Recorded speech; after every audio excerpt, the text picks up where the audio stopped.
Mi profe, quiero darte la bienvenida. Muchas gracias por acompañarnos esta mañana con Islas Verdes, que también es un viaje que tenemos con la profesora Gilma, que es por Inglaterra, Escocia e Irlanda. Y en esta oportunidad, pues Japón. Mi profe, adelante y bienvenida. Bueno, muy buenas tardes a todos y todas. Si les gusta Japón, si conocen personas a las que les guste Japón, a las que les interese, bien sea para que viajen ahora con nosotros o más adelante, esta charla no se la deberían perder. Esta charla tiene el mismo nombre de el viaje, Japón entre lo milenario y lo moderno. Y eso es lo que vamos a hablar. Vamos a mostrar la cultura japonesa en esa conexión que es fundamental y que supone este pasado que se actualiza, que es mucho más que un simple referente. Vamos a conocer cosas bellísimas de Japón. Están viendo ustedes una foto hermosa. Es este Japón enrojecido, que es el Japón de noviembre, porque además el viaje que estamos proyectando está situado en una de las dos temporadas en las que Japón es más hermoso, el otoño. Y vamos entonces a mirar muchos lugares donde el viaje se va a detener. Y ustedes van a ver los nombres. La idea es que este no es el itinerario. Para el itinerario les vamos a invitar el 11 de mayo a las 10 de la mañana. Ese día vamos a hacer la charla en que vamos a presentar el viaje en todos sus puntos específicos, pero sí es un gran abrebocas. Voy a empezar en el momento actual. Voy a empezar situándome, bueno, ya en este momento en Japón se está cerrando el tiempo de la sakura, el tiempo de las flores de cerezo. Pero como es importante que estemos conectados con lo que está pasando, les voy a contar para empezar la leyenda de Sakura y Yojiro. Cuenta esta leyenda que en el tiempo remoto en el que Japón estuvo en guerra porque los señores feudales se habían organizado desde sus daimyos y tenían a su servicio unos guerreros formidables que eran los samurái, el país entero se volvió un espacio lúgubre, triste y melancólico. Se llenó de tristeza, todo excepto un bosque. En ese bosque la vida estaba en todas partes, salvo en un lugar, un árbol. Un árbol gigantesco, un árbol enorme, un árbol que se podía sentir casi milenario, pero que a diferencia del resto, no parecía tener espacio para las flores. Y bien, resulta que una hada bondadosa se conmovió de nuestro querido árbol y esta hada se le apareció y le dijo: te voy a dar una oportunidad para florecer. Te voy a dar la oportunidad de que vivas 20 años como árbol si quieres o como ser humano y busques en esos 20 años esa opción de tener vida. El árbol eligió vivir como un ser humano y fue a la tierra y se fue caminando, pero ella le dijo, eso sí, si a los 20 años tú no has logrado llenarte de vida, te vas a morir y ya no va a haber más opciones para ti. Y entonces el árbol eh, dijo, bueno, acepto.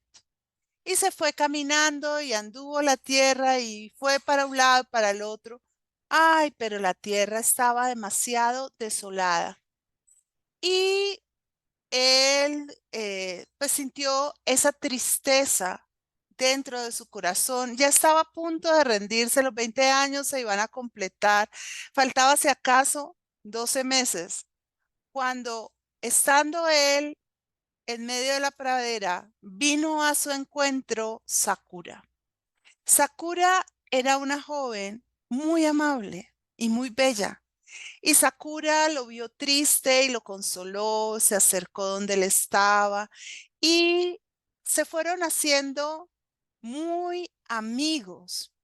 Y en un momento él le contó de sus tristezas, de cómo pues había salido del bosque donde él era el único que no florecía, para encontrarse con una tierra que tampoco se dignaba a florecer, no se prestaba a florecer.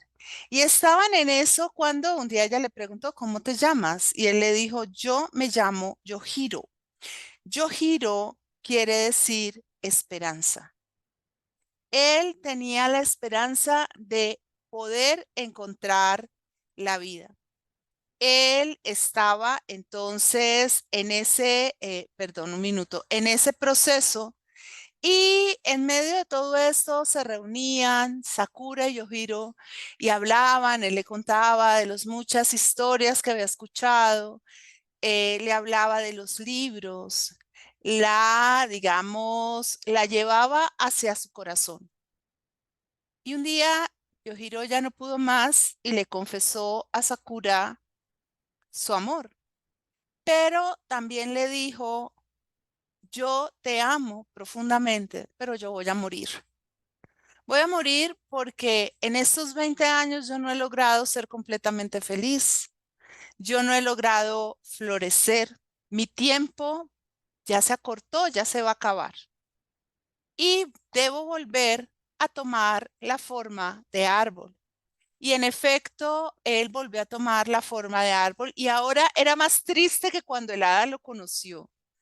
Eh, entonces, Sakura vino a buscarlo y se acercó donde él estaba y le dijo, yo también te amo. Yo también te amo. Entonces el hada vino donde estaba Sakura y le dijo, ¿quieres unirte a él? ¿Quieres unirte a Yohiro? ¿Quieres ser parte de Yohiro? ¿Quieres ser parte del árbol? Y Sakura le dijo que sí. Entonces ella, antes de tomar esta decisión final, había visto los campos que estaban desolados y le dijo que sí, que ella prefería ser una con Sakura a estar en ese mundo lleno de guerra y de tristeza. Y entonces Sakura, por acción del hada, se unió a Yohiro.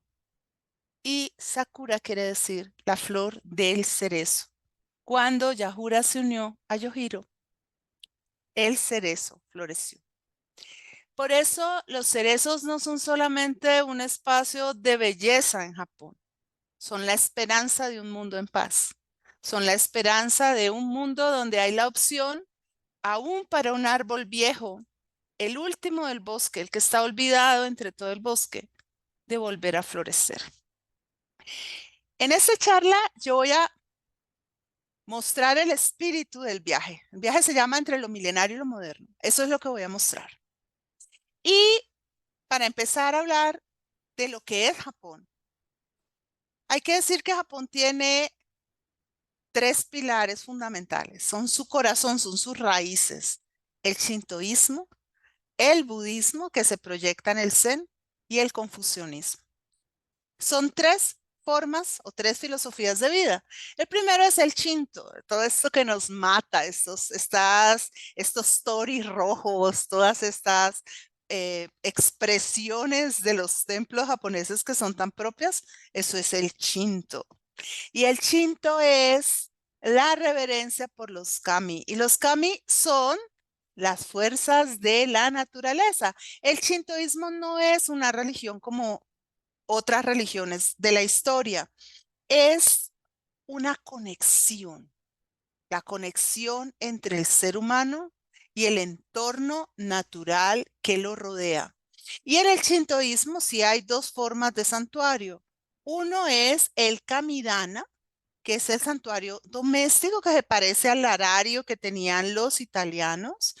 Es este lugar donde se recoge la memoria del que ya estuvo, porque en Japón la tradición y la historia personal es fundamental, es el origen, es la raíz.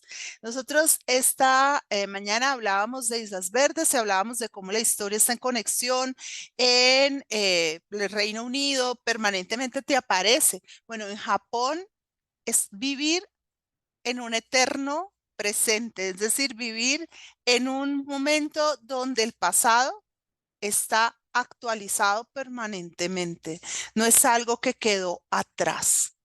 Y los otros santuarios son los santuarios públicos, los jinja. Y estos santuarios van a estar atendidos por unos sacerdotes. Usted me dice, pero ¿cómo que no es una religión si tiene sacerdotes? Bueno, es que cuando hablamos de una religión, hablamos de un ritual, hablamos de un dogma, hablamos de una jerarquía. Aquí estamos en una práctica que está más extendida y está menos condicionada. Y estos sacerdotes que son los kanushi, lo que hace es hacerle ofrendas a los kami. Le ofrecen, por ejemplo, té, les ofrecen sake, les ofrecen pastelitos de arroz, lo que al kami le pueda gustar más. Y en esto hay una conexión con lo que fue el pasado remoto y esto lo encontramos en todos los pueblos, en todos los lugares. Bien, estos santuarios públicos permiten algo que está más allá del simple altar privado, porque es que en el altar privado yo me conecto con mis dioses tutelares, mi familia, mis ancestros, ese espíritu que sigue estando allí, sigue siendo benéfico, pero en el santuario general yo voy y puedo conectarme con una fuerza superior. Además, allí puedo conseguir amuletos. Los países orientales son muy, pero muy supersticiosos. Parte de este viaje es que uno va, mijito, y también consigue su amuleto y toma su tablita y hace todo a la tierra que fueres, haz lo que vieres. Y ahí estamos viendo el Meiji Jingu, que es uno de los templos, el primero que vamos a visitar, porque es de lo que está, recién lleguemos a Tokio. Y este sigue siendo ese santuario. Y ustedes allí ven, ¿sí? Que está todo muy adornado y hay lugares donde se ponen los amuletos y hay estos, ¿sí? Estas que son como unas rueditas cilíndricas que tú las tocas, ¿no? Para mover tus energías, ¿no? También vamos a un lugar que es donde encontramos las tablas EMA de madera. Y estas son tablas votivas donde nosotros vamos a colgar como nuestra buena intención. Es como el lugar, porque el amuleto es para que me pase algo bueno. El omamori yo lo consigo para mejorar mi salud. Por ejemplo, en Asia, ellos que son tan así, tan especiales, ellos consiguen amuletos para que los hijos tengan hijos, para que se casen, para que se ajuicien, ¿sí? O a veces para echar un mal espíritu, por ejemplo, algo que esté molestando en la casa, pero las tablas EMA sí están para que yo haga un voto en el santuario, mi intención, lo que nosotros hacemos con las luces en nuestras iglesias. Y vamos a encontrar también que podemos encontrar estos cajoncitos, los omikuji o mikuji, que ahí la cuestión es distinta. Ahí uno tiene que tomar uno de estos papeles y cuando ya tomó el papel y escribió lo de la ofrenda, lo que va a ofrecer, uno abre un cajoncito con un número. En el cajoncito le dice si le va a ir bien o si le va a ir mal. Si le va a ir bien, meta su papelito y consérvelo, después lo saca y lo conserva. Y si le va a ir mal, vieja en polvorosa, mijito, para allá no vuelva a mirar, porque hay que poner distancia. También aquí todo lo vamos a hacer, todo, porque además vamos a ir justamente a este santuario, ¿sí? Al Meiji Jingu, que es justo el primero que vamos y es donde está todo esto. Todo esto que estamos viendo es del Meiji Jingu. Y también allí eso sí no lo sabemos si lo vamos a tener, hay danza kagura, que es la danza que se da para algunos ritos de iniciación o algún festival. De pronto nos coincide, porque vamos en un periodo muy especial del año. Bien, el shintoísmo, estos sí ya son los que están por allá en los montes, en la parte más alta. El shintoísmo lo que busca es esa armonización. Entonces, dentro del Shinto es muy importante algunos baños rituales, algunas prácticas de purificación que se hacen antes de tener el culto. Los kami, si son propicios, te ayudan. Por ejemplo, cuando los mongoles trataron de invadir Japón, lo hicieron en 2 oportunidades, lo hizo Kubilai Khan, que era el nieto justamente de el gran, se me fue el nombre, eh, de Genghis Khan, el nieto de Genghis. Kubilai manda su flota, llegan a Japón y están bien, y de pronto viene un viento espantoso y se les acaba con todo. De allí va a venir el nombre de Kamikaze, el viento que salva. Y luego a los pilotos que se montan para estrellar sus aviones contra los buques de guerra de los estadounidenses en la guerra del Pacífico, les van a dar también ese nombre de kamikazes. Bien, el Shinto tiene una concepción en la que el código moral no es importante, porque la naturaleza no, o sea, porque yo me porte bien, el viento no va a soplar o no va a soplar, porque yo me ponga, digamos, me porte mal, tampoco va a llover o no va a llover. Pero sí cree que cuando yo me muero, me convierto en una fuerza mucho mayor y puedo trascender si he sido una buena persona y ser un kami positivo para mis hijos o un kami negativo, ¿no? Me puedo quedar fregando la vida por ahí. Ahora, no hay un solo credo, no hay una sola forma, cada localidad tiene su manera y uno va a encontrar, ¿sí? Va a encontrar aquí desde las grandes stories. Los story ahora los vamos a ver, son como todas las puertas en todas las religiones, en todos los sitios donde hay ritual. La puerta es el espacio que comunica dos realidades. Entonces, atravesar esos stories tiene un componente, ¿no? De armonía, de lograr cosas. Pero vamos a encontrar que esta religión cambia según el lugar. Y es muy bella porque uno encuentra desde los grandes templos hasta las pequeñas capillas. Hay de todo, ¿sí? Y vamos a ver que en los siglos octavo, del siglo octavo al siglo XIV, llega a Japón el budismo. Todo esto llega de China. Cuando hagamos cursos de historia para prepararnos para ir a Japón, pues vamos a hablar de esa parte. Todo esto llega de China y entonces el budismo es asimilado y se va, digamos, como que a hacer al ladito, ¿no? Eso como cuando a uno le llega la prima a vivir con uno en la casa y le dicen los papás, bueno, querida, vas a compartir la habitación con tu prima, más o menos así. Y hay una cierta armonía. El Shinto en Japón es fundamental. El Shinto es la base de la comprensión del emperador como un dios. Muchas veces nos preguntamos por qué ese cierre tan duro de la guerra del Pacífico, por qué Hiroshima después de Nagasaki. Si no era suficiente Nagasaki, ¿por qué tenía que haber un Hiroshima? Bueno, y los estadounidenses dijeron que en gran medida porque si Hirohito no aceptaba la derrota de Japón, Japón no se iba a rendir, aunque ya no tuviera con qué seguir la guerra. Y para Hirohito aceptar la derrota, lo que él dijo en la radio es, no soy un dios. Y eso es, pues, a la vuelta de la oreja, hace nada. Bien, el Shinto va además a decir que todos los japoneses son de naturaleza divina. Bueno, eso no es algo extraño. Nosotros todo lo hemos pensado en todas las religiones. Pero esta concepción va a tener una marca particular en las primeras mitad del siglo XX, ¿sí? Y va a afirmar la superioridad japonesa y la manera como Japón procedió en China y en India y frente a India. Ese es otro cuento que después vamos a conversar.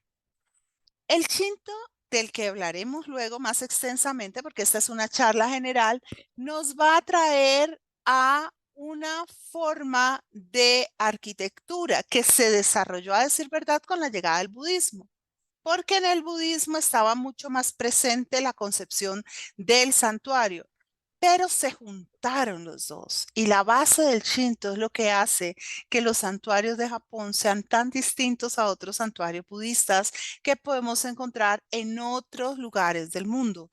Aunque hay momentos en que vamos a ver la complementación, pero cuando vemos las Tori, esa Tori, como la estamos viendo, eso es shintoísta. Eso no es budista originalmente, sino shintoísta. Sí, esa la vamos a visitar. Y esa también, ¿sí? Yo traté, y en algún momento les digo esto no está incluido, pero sí no está, pero lo que traté fue de que toda la presentación estuviera en la medida de lo posible con base en el viaje que vamos a hacer. Y aquí tenemos que en los santuarios, son santuarios que están muy ubicados en el entorno natural, porque el sintoísmo necesita de eso. Por eso, cada lugar de Asia donde vas a un templo te aporta algo, pero cuando tú vas a los templos de Japón, es una locura porque es esa complementariedad y esa armonía y es un elemento que es muy de ellos porque es ese elemento que tiene que ver con lo simple y lo complejo. Este Tori lo podemos ver si nos lo proponemos, está en Tokio. Este está en Tokio, o sea, se puede y hay tiempo libre en Tokio. Y luego hablaremos con calma de toda esta arquitectura, de lo que representa cada lugar, de por qué cada lugar es importante. Por ejemplo, vamos a ver que lo más importante es el Honden.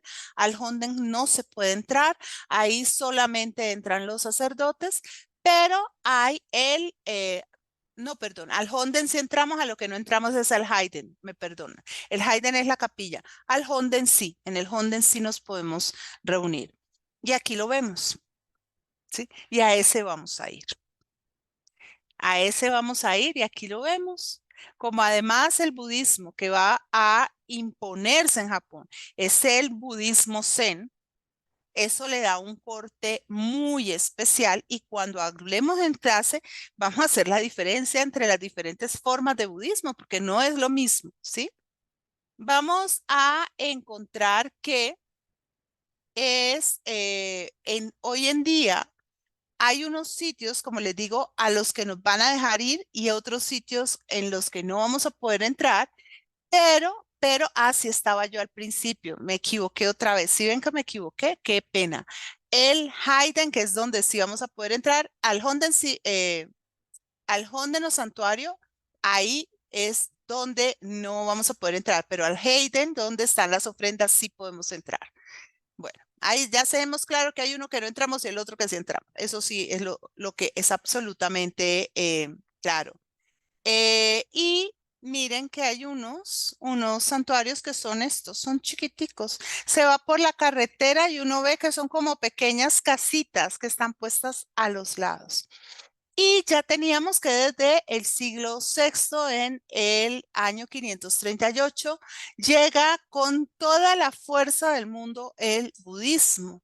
Del budismo hoy no voy a hablar mucho, solo voy a hablar un poco del budismo chingón, pero ahora les cuento por qué, en qué conexión. Porque la parte del budismo es mucho más profunda, justamente porque en el contexto del budismo sí hay unas comprensiones religiosas que necesitamos mirar a fondo.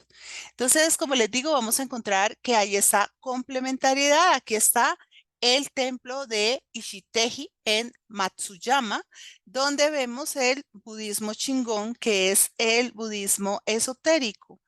Y vamos a ver que Shingon quiere decir escuela de la palabra verdadera. ¿no? Nosotros con el mexicano razonándonos por ahí, pues nos suena como raro, pero ahí lo vemos. Es un budismo donde el mantra tiene mucha fuerza.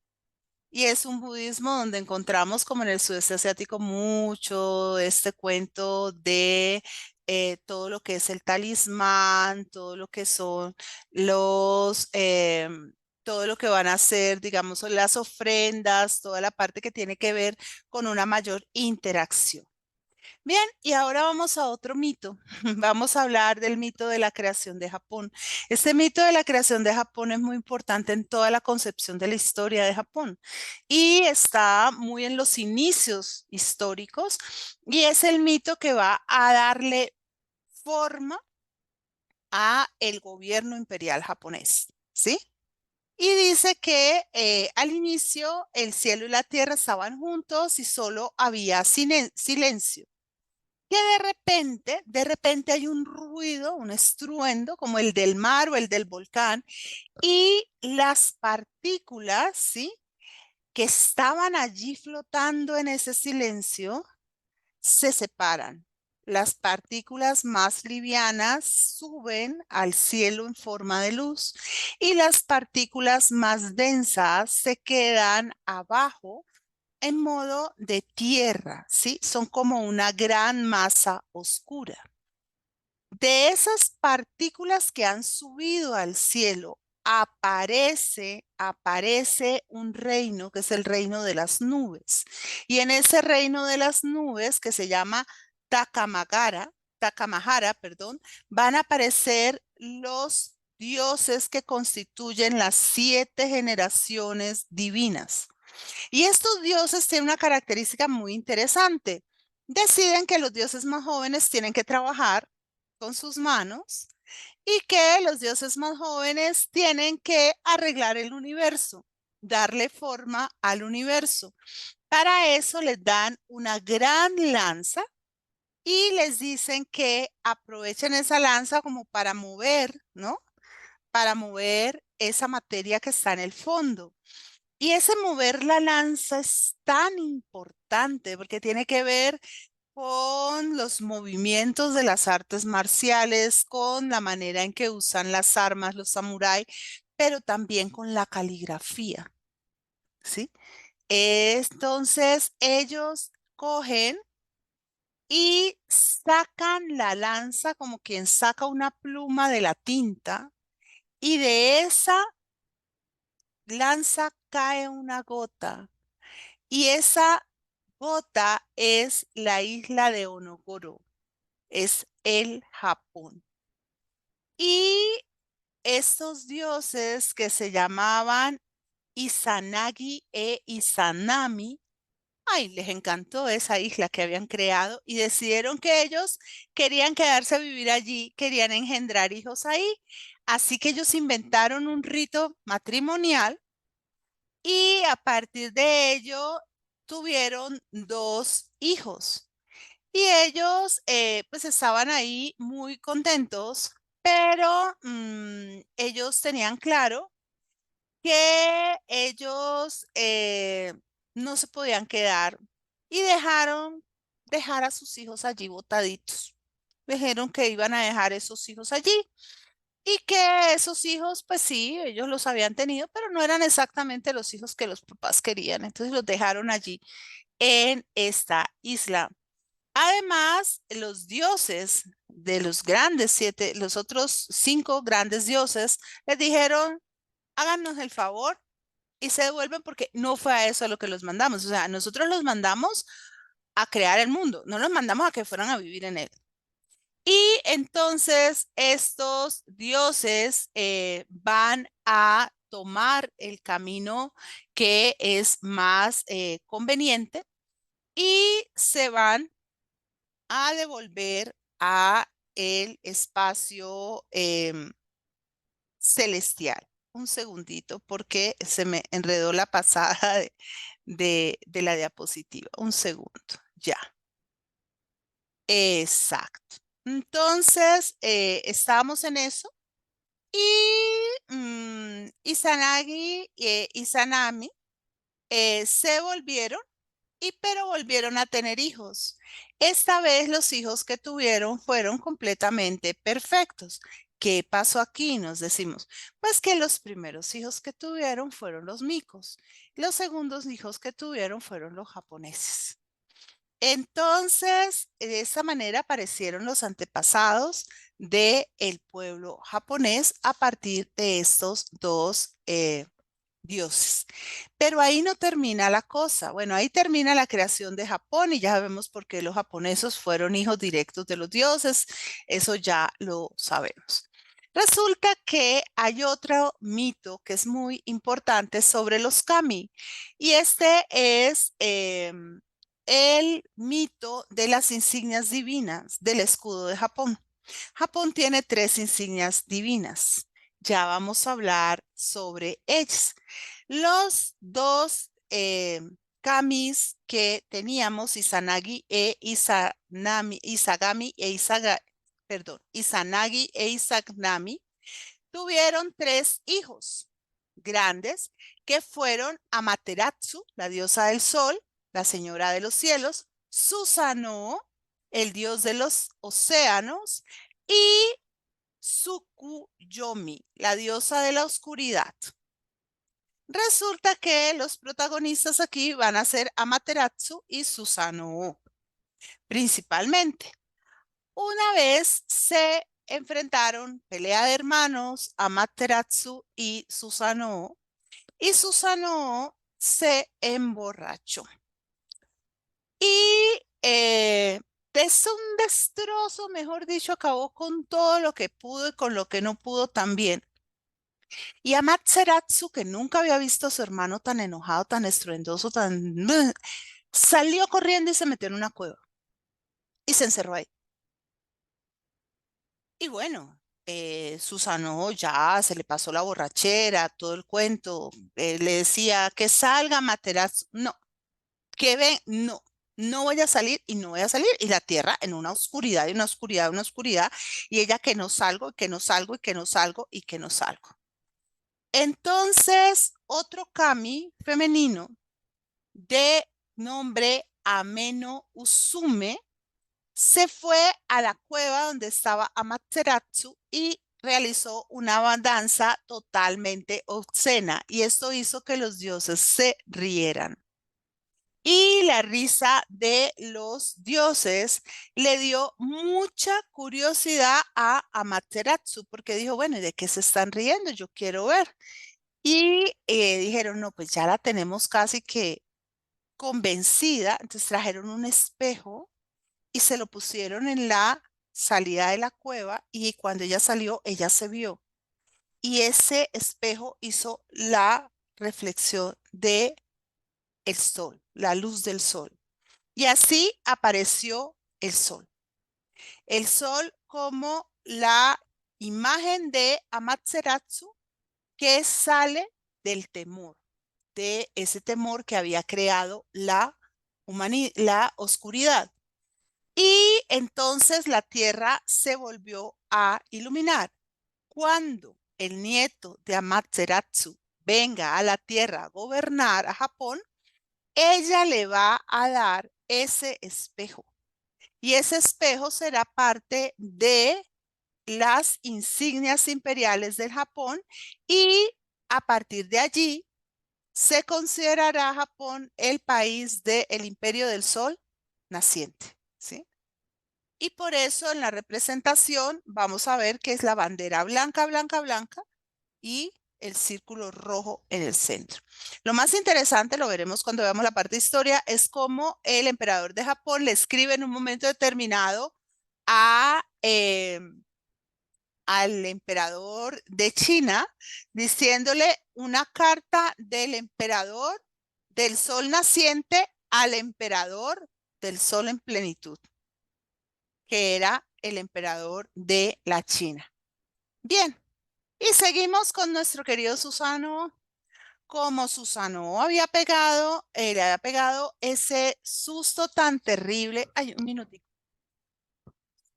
ese susto tan terrible a Materazu, pues lo habían pegado una castigada además por borrachín. Y le dijeron, no, pues usted se va para la tierra y lo mandaron. Él anduvo vagando por la tierra y llevando penitencia. Pero cuando llegó a la región de Izumo, se encontró con que había una serpiente espantosa que estaba acabando con todo. Esta serpiente tenía 8 cabezas y se llamaba Yamata no Orochi. Y tenía a todo el mundo aterrorizado. Entonces Susano dijo, yo voy a liberarlos de esa serpiente. ¿Qué hizo? Pues el que las ha hecho las sabe hacer, ¿cierto? Le dio saque a la serpiente, la emborrachó y cuando la emborrachó le cortó la cabeza y así liberó a la población de la terrible serpiente que los tenía aterrorizados. Resulta que la serpiente tenía enredada en su cola una espada y Susano dijo, ni que aquí fue, le llevo a mi hermanita esta espada, es una bellísima espada, en señal de paz. Y desde ese momento la espada es la segunda joya de las insignias imperiales de Japón. La tercera y última de las joyas va a ser justamente que en esa cola donde de la serpiente tenía enredada la espada, terminaba en como una media luna de jade. Esa es la tercera joya. Cuando Amaterasu decidió mandar a su nieto para que viniera a gobernar Japón, le dio las joyas para que él las tuviera y con ellas se mostrara a sí mismo como emperador de Japón. Y esto ocurre en el periodo de Yamato, que es el momento cuando Japón crea su sistema imperial. Ay, mil gracias. Bien, listo. Y ahora vamos a qué es lo que caracteriza a Japón antes del manga. Tenemos que decir, ¿no? Porque hay un Japón antes y después del manga, el Zen. Entonces, cuando uno quiere hablar de la civilización y de la cultura japonesa, necesita familiarizarse con el Zen. El Zen es una derivación del budismo que llega a Japón para transformarlo todo.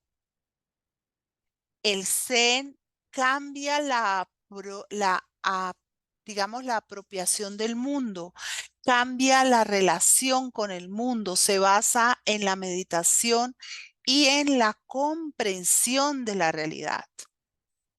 Lo que busca el Zen es que entendamos la naturaleza desde una comprensión similar a la de la mente del Buda. Por eso yo aquí solo lo voy a presentar. Pero cuando ya nos montemos en nuestro viaje, lo vamos a revisar y lo vamos a revisar mucho alrededor de todas las prácticas de la cultura. China. Es que China es denominado el imperio del centro. China es la matriz cultural de todo el sudeste asiático, de Corea, de Japón, ¿sí? Y tiene una incidencia capital en los mongoles y los mongoles en el resto del mundo. Es decir, hay mucho, el nivel de la civilización china, de refinamiento de la civilización china es inmenso. Ahora que hay una cosa que es lo genial en los japoneses, y es que ellos llega un momento en que van dentro de su historia, en un periodo muy especial que es el periodo Heian, que es donde se desarrolla la gran literatura original japonesa, ellos desarrollan un modo propio de ver la realidad. Una charla que algún día tengo que hacer porque es bellísima, es el contraste entre China y Japón. Cómo son cercanos, pero diferentes. Y este espíritu del Zen cala profundamente en Japón y hace que Japón sea una cosa absolutamente extraordinaria en cuanto a sutileza, a belleza, a orden y armonía, porque lo que el Zen busca es justamente conectarnos con la mente del Buda. Bueno, todo el budismo tiene que ver con eso, pero aquí se habla del despertar de la mente del bodhicitta, que es el punto crítico en el que se alcanza la bondad, lo bello, bueno, perfecto, lo que está colmado de bondad, lo que inspira. Por eso vamos a ver en el arte japonés que hay mucho de evocación. Ellos no necesitan como nosotros decirlo todo. Ellos muestran y con unas cuantas pinceladas generan todo un entorno de realidad. Y esta bodhicitta es la iluminación para llegar al bien de todos los seres vivientes. Es un poquito más denso y por eso les digo que aquí solamente lo presento como un abrebocas porque es algo que necesita que uno lo trabaje más a fondo. En Japón llegan las dos vertientes grandes del budismo, entre ellas el Mahayana, ¿sí? Y aquí se habla especialmente de una gran exigencia en lo relacionado a la práctica. Es un arte de la sutileza, es un arte de la delicadeza. Cuando se va a Japón, de las cosas que a la gente más le aterra, es por ejemplo que allá en el metro nadie te habla por celular. Todo el mundo tiene audífonos, chatean, pero no hablan. O sea, el respeto por el otro es una cuestión absolutamente profunda. Ah, una cosa, estos campos de bambú, los vamos a visitar. Es parte de lo que vamos a visitar y puse las fotos en la estación en que vamos a estar, que es una de las estaciones más bellas del año. Y aquí también vamos a estar, ¿no?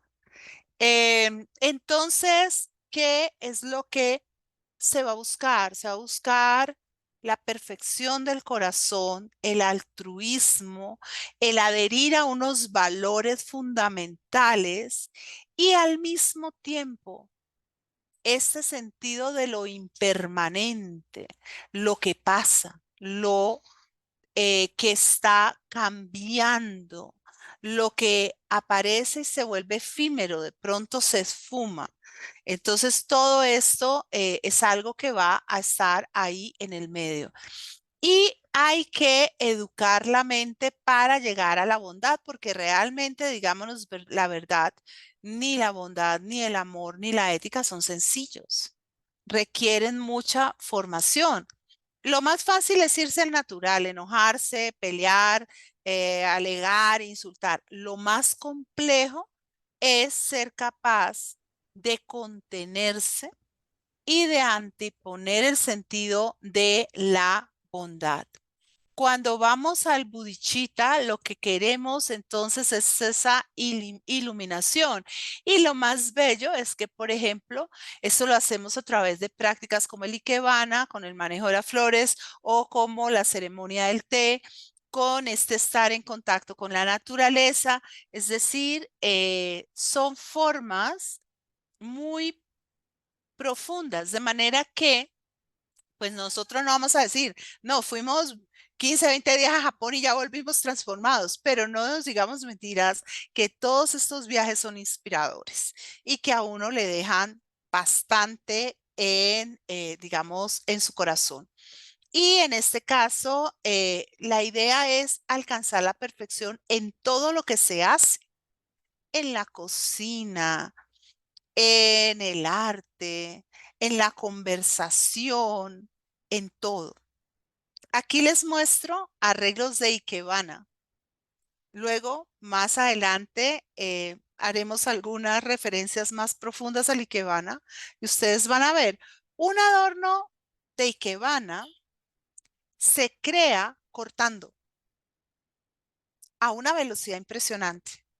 Ese adorno que estamos viendo pudo haber empezado con 7 rosas y se van cortando. Y uno dice, ¿por qué? Para nosotros el arreglo es más valioso en la medida en que tiene más.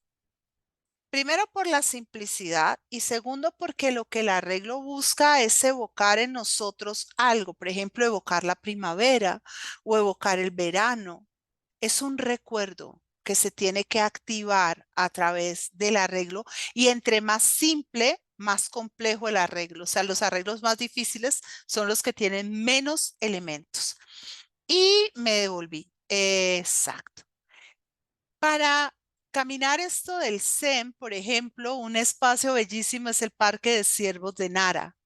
Es un lugar donde vamos a encontrar este tipo de visión. ¿Cuál es la idea? La idea es poderse comprometer con penetrar con el espacio, poderlo contemplar, poderlo disfrutar. Y una de las cosas que vamos a hacer, la vamos a hacer en Kioto, es ir a una ceremonia de té. La ceremonia de té es algo para lo que tenemos que prepararnos porque nosotros ante el té japonés somos como un elefante tomando té, porque esta es una ceremonia que se media a través de unos tiempos, de unas pausas. Obviamente ellos hoy en día la han hecho pues para occidentales y para turistas, porque pues una ceremonia llevada a cabo a cabalidad puede durar horas, ¿sí?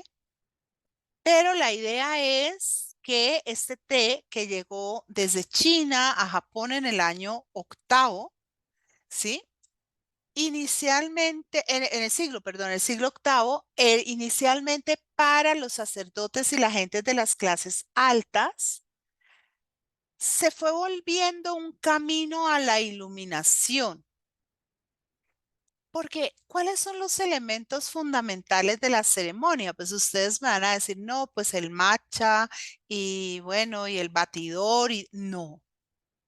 El elemento fundamental de la ceremonia es la paciencia, la calma, la mesura, la delicadeza, la apertura, la capacidad para disfrutar cada momento y darle trascendencia al agua que está hirviendo, al té que se está batiendo.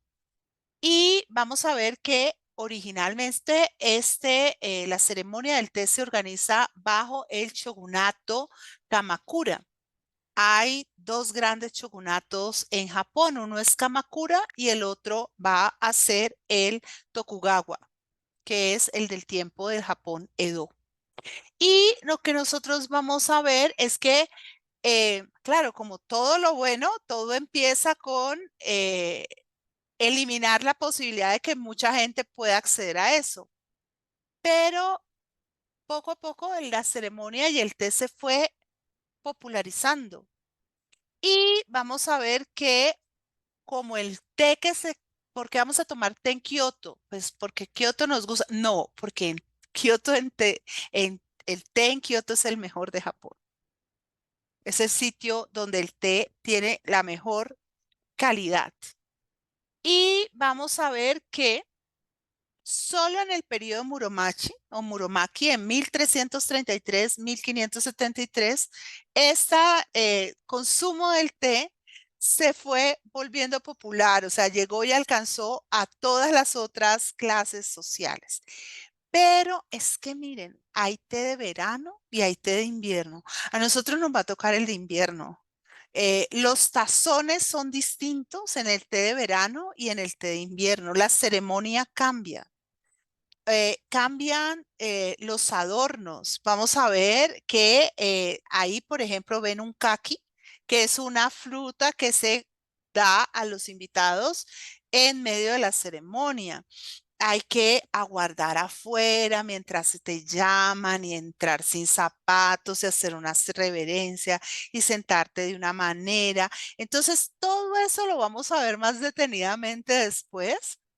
Y vamos a mirar que la idea en la ceremonia del té es la acogida, el trabajo de la persona que está recibiendo, o sea, del anfitrión o la anfitriona, para usando los elementos mínimos y más simples lograr algo verdaderamente extraordinario en las personas que acuden. Y la ceremonia de el té se basa en dos principios, los del Wabi y los del Sabi. Vamos a ver qué es esto de el Wabi. El Wabi es experiencias internas o espirituales de la vida humana, acoger y ser acogido, atender y ser atendido, ser amigo, estar dispuesto a darle tiempo a cada uno para que cada uno se muestre cómo se debe mostrar y cómo va a ser. Es el refinamiento tranquilo o la sobriedad, es un gusto moderado y se abre además en estos valores: moderación, simplicidad, naturalismo. Miren, lo bellísimo de una ceremonia de té es que esto no es nada exagerado, pero cada tazón es único. Y cuando son personas a personas que se conocen, si yo los tengo a ustedes para la ceremonia, a cada uno le doy un tazón distinto. Y en ese tazón le digo como yo lo percibo. Y esa persona va a decir cómo se ve y cómo se refleja ella misma. Profundidad, imperfección. Las tazas más bellas muchas veces son unas que se han quebrado y se han reparado, a veces con vetas de oro y plata, obviamente, porque lo que hace valioso es eso. Todos somos pequeños cuencos que nos hemos fracturado en algún momento, pero lo que nos hace hermosos es cómo nos hemos vuelto a armar. Y la asimetría. Y el principio del sabi, que tiene que ver con lo exterior, con lo que está desgastado, con lo que está descompuesto, con el entorno. Por eso, una de las cosas importantísimas en la ceremonia es que uno entra al sitio donde se va a celebrar y a duras penas hay un adorno que es uno de estos rollos, uno de estos grabados. Y con eso vamos a pensar, o sea, es mirar y encontrar toda una forma para que de todo lo imperfecto resulte algo maravillosamente perfecto. Y de esta manera lleguemos al Satori o a la iluminación. O sea, que el que piensa que va a ir a tomarse un té, pues no se va a ir a tomar un té. Va a ir a una cosa que es absolutamente bella, que está orientada hacia el despertar espiritual. Por eso, antes de irnos, vamos a hablar muy bien de la ceremonia y todo, no porque no la podamos vivir sin saber eso. Yo les acabo de decir, tienen para turistas. Ay, no, pues es que lo rico es meterse en el cuento y vivirla como es y entenderla y tener esa noción del despertar espiritual. Y vamos a mirar que de esta manera se logra que cada uno de nosotros se dé cuenta de su naturaleza inacabada, pero no para sentirse mal, sino para sentir que todo lo que pase a lo largo de su vida tiene un sentido, tiene una profundidad. Y toda la ceremonia gira en torno al omotenashi o la hospitalidad. Es bellísima en los en los gestos frente al anfitrión y a la manera como se recibe.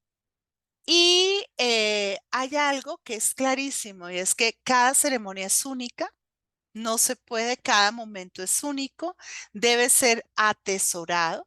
Y lo que les decía, la simpleza del lugar y las tazas. Ustedes uno dice, ay, pero pues, ¿será que la señora se les completó la vajilla? Que no, es básicamente es parte de la habilidad, de la capacidad que tiene quien atiende de percibir a los que está recibiendo. Y vamos a mirar que el espacio es básicamente este, es muy sencillo. Quien creó toda la forma contemporánea de servir el té dentro del Zen fue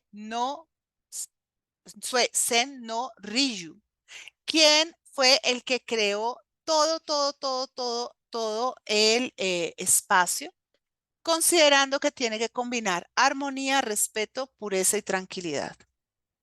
Si uno no tiene tiempo, ni vaya. Si uno no, es algo a lo que hay que dedicarle tiempo.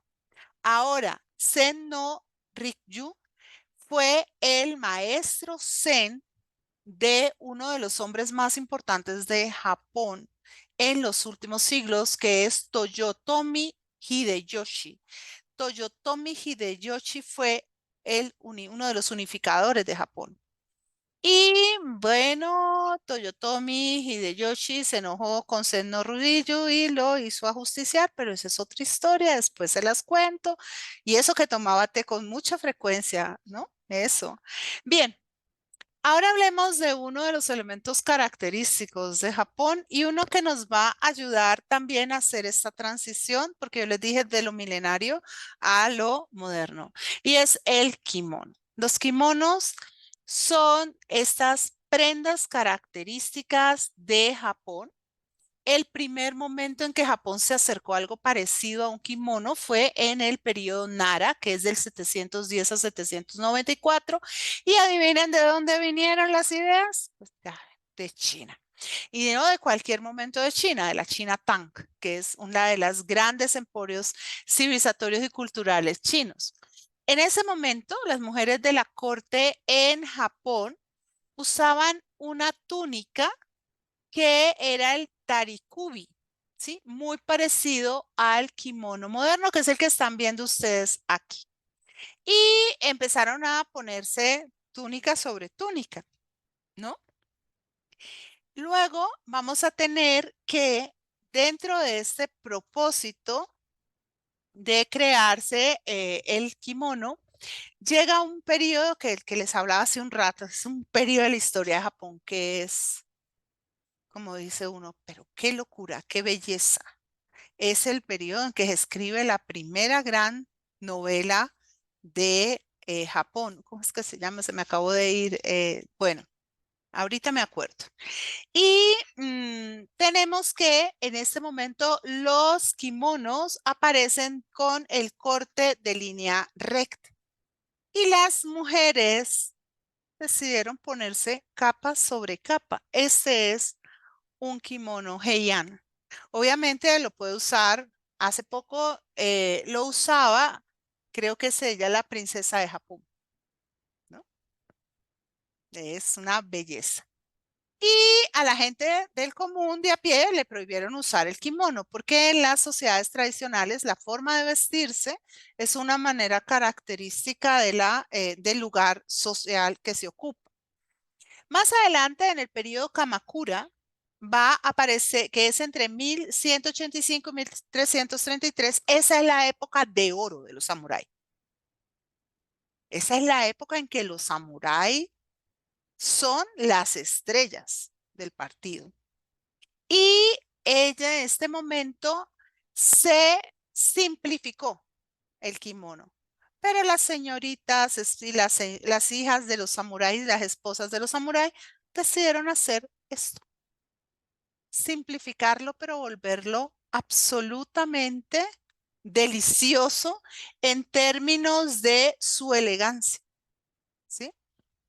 Y la mayoría de las mujeres japonesas, entre tanto, empezaron a usar el hakama, que son estos pantalones, como faldas pantalón, muy cómodas. Además, porque luego nosotros hablaremos de las mujeres samurái, ¿sí? Mm. Bien, en el periodo Muromachi o Muromachi, el kimono llega hasta un punto en que les digo ya de una vez, cójanse duro. Estos son los kimonos de ese periodo. Y estos son kimonos originales de ese periodo. El kimono se vuelve una pieza de arte, una obra de arte. Y vamos a ver que en el periodo Asuchi Momoyama, ¿sí? El kimono sigue por este camino y díganme qué piensan al respecto. Esos son los kimonos de este periodo. Absolutamente robables. Es una locura, una locura. Imagínense lo que son esos kimonos. Ya finalmente llegamos al periodo Edo, que cuando nosotros pensamos en los referentes japoneses y los vamos a trabajar para nuestro viaje, vamos a hablar de geishas, de samuráis, mejor dicho, nos vamos a meter muy a fondo en el periodo Edo, porque este es el periodo en que Japón en el siglo XVII se cierra sobre sí mismo a la influencia extranjera. Entonces es un periodo en el que trabaja profundamente sus tradiciones, sus formas más ancestrales. Y para este momento los kimonos son con telas hechas a mano, pero eran tanta la locura que se reciclaban los kimonos, se heredaban los kimonos. La gente que tenía un kimono, bueno, la gente alquilaba el kimono para poder ir a las fiestas y la gente que tenía un kimono pues lo atesoraba y algunos usaban el kimono hasta que ya el kimono estaba invisible, pues estaba totalmente deteriorado. Los samuráis eran la clase gobernante. Ustedes me van a decir, ¿cómo así? Usted nos dijo hace un rato que ese era el periodo de oro. ¿Qué pasó en el periodo de Edo? El periodo de Edo es el periodo de la paz al interior de Japón, porque el shogunato Tokugawa les quitó los propósitos beligerantes de guerra de dirección a los samuráis y los convirtió como en figuras públicas. Haga de cuenta, me voy a hacer un chiste malo, los volvió como senadores, es decir, de adorno los puso. Eso hizo con ellos, perdón. Bueno, lo cierto es que en este momento quienes realmente impulsaron el desarrollo del kimono fueron los comerciantes. La clase comerciante fue vista siempre en Japón como una clase baja, deshonesta. Los comerciantes se dedicaban a hacer plata y a tener prestigio social y a mostrar cosas, y eso en las culturas orientales se ha considerado menos. Tan es así que no en Japón, pero por lo menos en China, muchos comerciantes ricos renunciaban a ser comerciantes ricos y se iban a ser agricultores porque eran mejor tenidos por la sociedad los agricultores. Bueno, lo cierto es que andaban de muchos kimonos y muchos kimones muy bellos cuando llega en 1868 lo que se llama la revolución Meiji o la restauración Meiji o la transformación Meiji. En Japón hay dos fuerzas que se van a desarrollar. Ahorita no lo voy a explicar, pero solo lo voy a nombrar. Una es el emperador, el imperio, y la otra es el shogunato. Y en el caso de Edo es el shogunato el que tiene el poder y en Meiji el emperador coge y le voltea la mano. Y luego, para los que les guste la Guerra de las Galaxias, les cuento, toda la Guerra de las Galaxias, todo el cuento de George Lucas, los vestidos, los cascos, el imperio, la república, todo es Japón. Toda es la civilización japonesa, traspuesta a todo el drama de la Guerra de las Galaxias. Bien, En Meiji, pues lo que se hizo fue que se occidentalizó Japón, así que las señoras, los señores se quitaron sus kimonos, se pusieron ropa occidental y los kimonos quedaron guardados solo para momentos de mucha trascendencia, el matrimonio, cualquier acontecimiento social muy significativo. Y ya digamos que para el 1950 en Japón están muy preocupados por todo lo que esto está significando en términos de pérdida de identidad y se hacen unas leyes, las leyes que van a promulgar la defensa del patrimonio. Entonces, a partir de ese momento se crean las grandes colecciones de kimonos, la gente vuelve a usar kimonos y poco a poco se va restableciendo. También durante Meiji, y eso lo hablaré después, que hago esta historia más amplia, más pormenorizada y detallada, vamos a ver cómo ya en el periodo Meiji, en el siglo XIX, se empiezan a hacer kimonos para extranjeros. Y para quienes no se acuerden, miren, les recomiendo que miren algunas obras de Gustav Klimt, porque Klimt fue de los pintores occidentales el que tomó el kimono y lo usó para varias de sus obras de arte. Sí, además a él le encantaba, ¿no? Él andaba medio en kimono, pero bueno, más en túnica que en kimono. Y ya en los últimos años, los grandes diseñadores han inspirado en los kimonos japoneses para muchas de sus propuestas de, de vestidos. Y ahora el kimono, como les digo, se ha instrumentalizado como una forma atemporal, ¿no? De ropa. Y si ustedes ven aquí, por ejemplo, esta imagen, se dan cuenta de lo que les digo del Imperio de las Galaxias. Hay muchos elementos que se retoman de esta estética japonesa. Bien, si vamos a hablar de lo que es bello en Japón y para irnos a conectar lo milenario con lo contemporáneo, hay un punto que es el ukiyo-e. El ukiyo-e es el mundo flotante, el espacio donde se busca el placer. No tiene nada que ver con el zen y puede tener que ver, pero no es su origen. Es el lugar donde viven los artistas, las cortesanas. Luego van a aparecer las geishas, donde se va a dar el teatro kabuki, que es una elaboración popular o una popularización del teatro no, que es el teatro que se crea originalmente. Estos grabados que se hacen con madera, estos son los famosos grabados de ukiyo-e. Es una belleza y eso sí, antes de irnos lo haremos y es sentarnos a mirar arte y a cómo mirar estas obras de arte, porque hay que cambiar el orden de la mirada.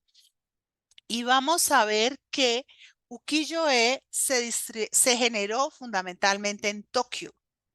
Tokio va a ser la capital Meiji. Kioto había sido la capital Edo. Entonces, aquí se va a dar una ligereza. Esto, miren, lo que Japón va a influir en este tiempo en Occidente es impresionante. Lo que Japón influye en toda una comprensión de lo que va a ser el inicio del siglo XX, sobre todo. Y vamos a mirar que hay obras de poéticas como La vida de una mujer amorosa. Vamos a ver que el ukiyo-e también va a darse en Osaka y también va a darse en Kioto. Y estos grabados del mundo flotante, me parece tan bello ese título, o sea, pinturas del mundo flotante, estaban muy en relación con estos distritos en especial. Claro, era un mundo un tanto turbio, había mucha prostitución ahí, había cortesanas ahí aparecieron muchas cosas. Y vamos a hablar un poquito de cómo era sociedad Edo, porque, como les digo, el ukiyo-e se da sobre todo en Edo y vamos a mirar que hay una sociedad que está muy jerarquizada, muy organizada. hay un Bakufu, que es el gobierno central de Japón, una verdadera autocracia, un espacio de una gran concentración. Y veremos que después vienen los daimyos, que son, nosotros vamos a ir a varios castillos de varios daimyos. Luego tenemos la parte de la corte imperial, la nobleza, las órdenes religiosas, los agricultores, los artesanos, los comerciantes y los poscritos. Miren dónde están los comerciantes. ¿Sí? Es algo muy, muy fuerte porque es una determinación no económica, sino eh, cultural. Y estos Eta y Jinin, nosotros vamos a hablar de ellos. Miren, no aparecen las aldeas Eta y Jinin en los mapas. Eran personas que se consideraban más o menos basura. Ahí entraban las prostitutas, entraban los actores, entraban los cómicos, entraban los músicos. O sea, ahí hay una cantidad de cosas que hay que poder mirar con un poquito más de tiempo. Y aquí estamos viendo el Palacio de Nara, que allá, no, no, este no es el de Nara, este es el palacio del clan Tokugawa. Ahorita no, no sé por qué, aquí lo puse el nombre, pero no, el castillo de Osaka. Hay algo que vamos a ver y es que los castillos japoneses nada que ver con los castillos occidentales. Sí tienen una parte donde van a tener una muralla, pero esta torre, que es la torre del homenaje, que es la torre principal a donde llegaban los señores a rendir pleitesía, estaba completamente aislada, no estaba vinculada a otros espacios como en Occidente. Y aquí vemos el mapa del castillo. ¿Ven? Ahí está el foso, ahí está la muralla. No es que no fuera un esquema defensivo, es simplemente que tiene una comprensión distinta a la que nosotros estamos acostumbrados. A este castillo de Matsuyama también vamos a ir. Ahí lo ven como se vería, o sea, con su espléndidamente rodeado de los árboles en otoño. La arquitectura que nosotros denominamos como japonesa tradicional es arquitectura Edo. Es durante el periodo Edo cuando se desarrolla al máximo esta forma arquitectónica que está muy dentro de los conceptos del Zen, muy en conexión con la naturaleza, muy en la idea de que la naturaleza es algo que debe ser respetado, no debe ser conquistado. Y hablando también de cómo la casa debe representar la imagen de lo religioso, de lo espiritual, de lo que se está esperando. Los materiales, la forma de congeniar los materiales. Muchos de estos materiales aparecen casi que en bruto, sin pulir. Y vamos a ver que la idea es que yo puedo encontrar lo natural en diferentes espacios, de diferentes maneras, en diferentes niveles. En general, tiene siempre tiene una engawa, que es ese porchecito de madera que circunvala la casa. Y vamos a encontrar que son muy importantes, ¿no?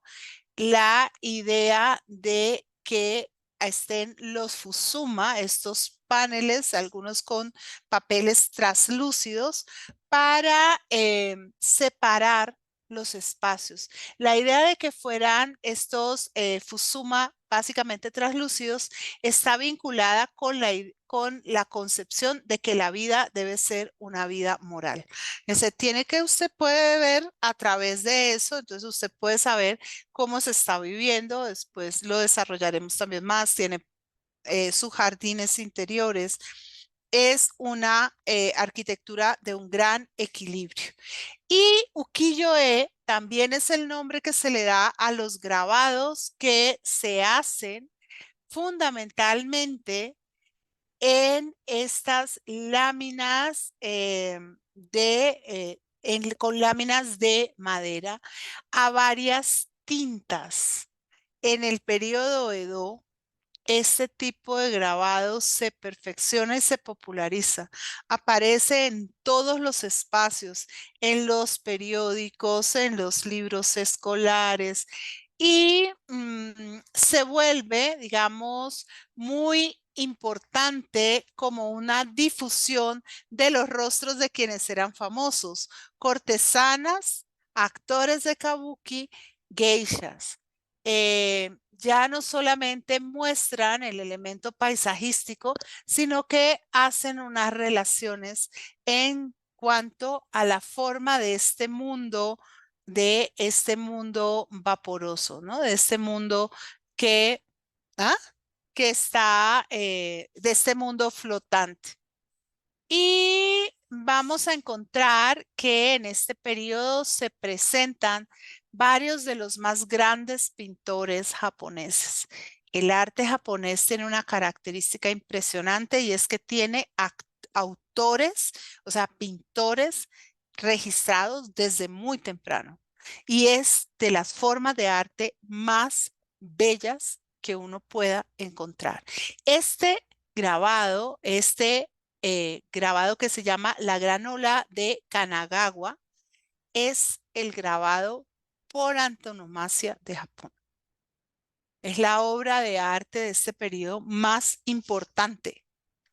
La realiza justamente Hokusai, que es el máximo exponente del arte del periodo Edo. Y uno ve la gran ola, pero lo que Hokusai está pintando es el monte Fuji. Es parte de una serie de grabados, entre esos el primero que veíamos, que es este, que hacen relación a las diferentes maneras de verse el monte Fuji en Japón. Y uno de los lugares a los que vamos a llegar es el Museo de Matsumoto Ukiyo-e, que es donde vamos a encontrar una gran parte de la exposición de estas formas de arte. Ahí estamos viendo el museo en su parte exterior. Y allí también vamos más adelante a ir a otro museo que es el de Yayoi Kusama. Yayoi Kusama, perdón, es una locura, porque además está loca. Y es una loca asumida que vive en el manicomio y sale, ella es esquizofrénica y sale del manicomio a sus exposiciones y se devuelve al manicomio. Esta mujer que hace parte de las vanguardias del arte en los Estados Unidos. Además, tiene una historia de amor ahí muy interesante con un artista norteamericano. Ella empieza haciendo todo este happening y ella se queda, triunfa en Nueva York y ya habiendo triunfado en Nueva York, vuelve a Japón, le cuesta trabajo volver a, a Japón porque no es muy bien aceptado originalmente su arte y además porque le toca ni más ni menos que una situación muy escandalosa y es que su padre ha tenido relaciones extramatrimoniales y eso en la cultura japonesa es una cosa bastante seria. Vamos a poder estar en su museo y vamos a poder ir a varias de las exposiciones por las que la gente hace filas de horas. Cuando esta señora va de gira a Europa o Estados Unidos, la gente hace filas, pero mejor dicho, y te dejan estar en cada instalación 5 minutos, ¿sí? Porque es tanta la gente que llega que no te permiten más. Bien, ya hemos caminado y estamos listos para entrar al mundo de lo otaku. Mundo de lo otaku es lo contemporáneo. El mundo de lo otaku es el mundo de los fanáticos del manga y del anime. es donde encontramos el máximo de tecnología, la cibertecnología. Eso es algo de lo que vamos a ver en Japón. Vamos a ver la gente disfrazada como personajes de sus series de anime. Y es muy interesante el fenómeno. En Tokio está Akihabara, que es la capital otaku. Los otakus mueven hoy en día un porcentaje altísimo de la economía de Japón. Y mucha gente, así como nosotros vamos a ir a ver shintoísmo, mucha gente va a Japón a ver esto, ¿sí?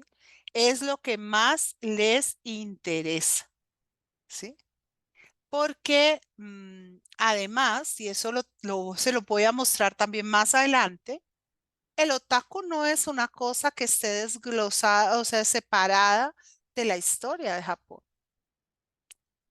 La mayoría de los personajes de las series de anime y las formas del anime o del manga están completamente vinculadas con esto.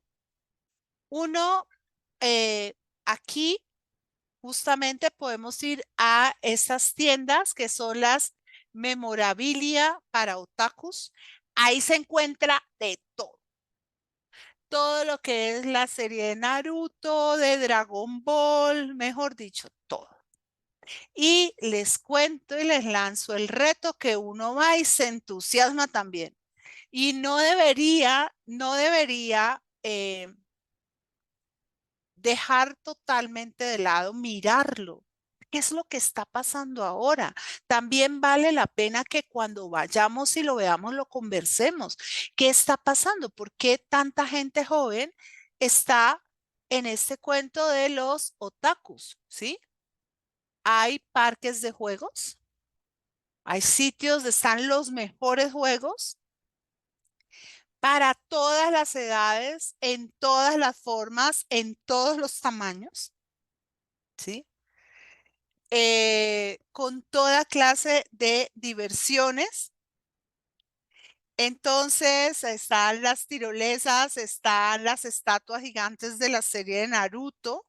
También está el Museo Ghibli, que es un museo donde aparecen todos los seres de las series de Ghibli. Y bueno, uno ni sabrá qué son todos estos, pero algunos los hemos visto, ¿sí o no? Y es una locura. La gente que va a Japón con niños es por cantidades y adolescentes, muchos niños y adolescentes que van a meterse en las series que han visto, sobre todo en series de anime, en las que han estado muy comprometidos durante horas y horas.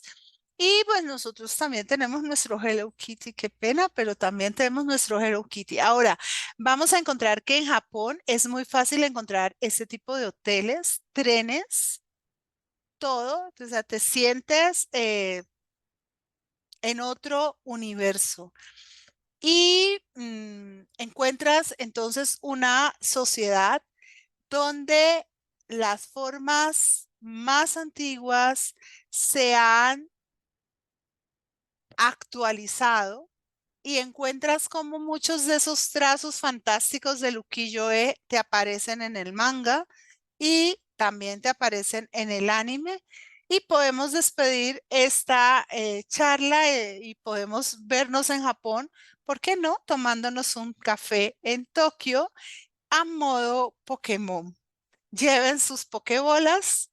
Eso quiere decir que quienes son abuelos, tíos, etcétera, que tienen niños chiquitos, ya saben que de Japón pueden traer muchos souvenirs. Además de que hay una ropa bellísima, estupenda. Y lo que les decía, o sea, vamos a preparar este viaje para, sí, meternos en lo milenario, para regodearnos en la historia, pero también para ver los fenómenos contemporáneos más significativos e interesantes. Fenómenos como los de los jóvenes, que yo digo jóvenes de 30 años, de 20 años, que un día sienten una frustración en su trabajo, van y se encierran en su casa y no vuelven a salir. O sea, vamos a mirar todo lo que ha representado un cambio dramático en la historia en un país y vamos a disfrutar y nos enteraremos por ahí derecho, por ejemplo, de cositas tales como que el sushi tiene origen en ¿dónde? Ahí, está fácil, en China. Pero la magia de Japón, lo más maravilloso de Japón es que a pesar de toda la influencia que ha tenido de China, que ha tenido de Occidente, Japón no es ni China ni Occidente, sino que es maravillosamente Japón. Bueno, muchísimas gracias.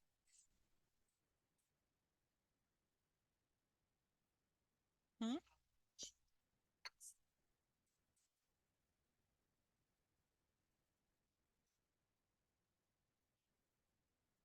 Pero fueron a todo eso de, con Mm, ay, pero muy bueno, muy bueno. Y uno puede decir,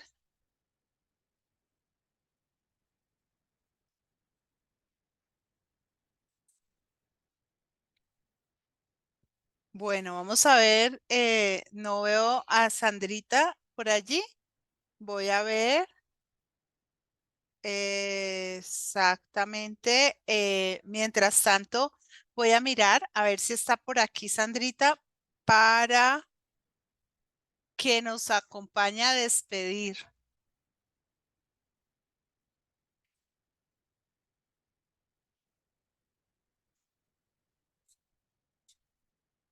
Bueno,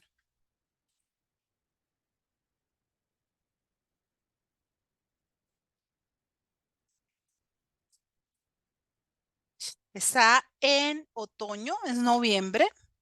Es uno de los momentos, o sea, las dos mejores temporadas son marzo, si uno quiere ver los sakura, pero es muy, muy, muy, muy cara y muy, muy, muy sobresaturada de gente, porque pues es una locura.